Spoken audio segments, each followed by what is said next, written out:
Well, maybe we'll go ahead and talk about They're So Flamboyant.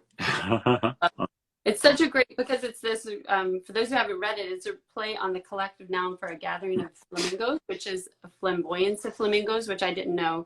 And I was curious, so some of your books talk explicitly about gay pride, and this one is more metaphorical because it's about a neighborhood of birds that everyone becomes very flustered when this group of flamboyant flamingos moves in.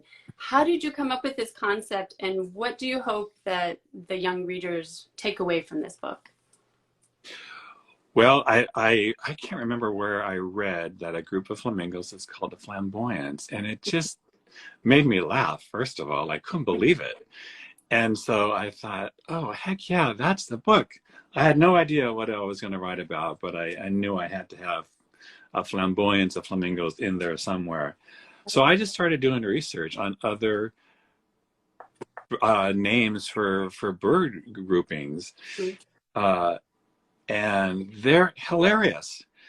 So I just listed as many as I could find, and they're just, I think birders are funny. They have a lot of time in their hands, evidently, and a sense of humor.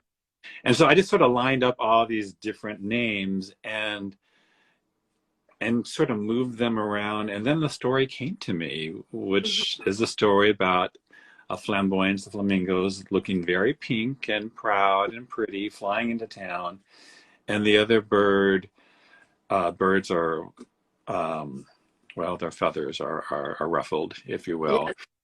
And so they end up confronting the flamingos who were busy doing something, only the reader doesn't know until the very end what they're doing.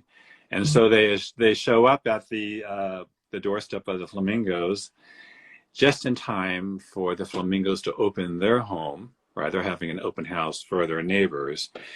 And so the birds are like bird-brained, right? And they end up not confronting the flamingos, but confronting their own internal biases. Right. And so the takeaway that I would like kids and grown-ups to have is, because we all have prejudices, right? And sometimes those are based on what we see only. And so it's a gentle invitation to confront one's internal biases, and kids get it right away. Yeah, right away. So it's done in a very playful way, and kids learn names of bird groupings along the way. Right. So it's fun, but they understand what the book is really about. Yeah, I think you're right. I think kids get it right away. And one of the things I loved about it too is that and this is kind of what you're talking about with the mirrors and windows, is that as they open themselves up to this new group of birds, in a way it kind of frees them up to be who they are. Like they kind of discover new ways of being themselves because they're kind of opening their way of thinking about things.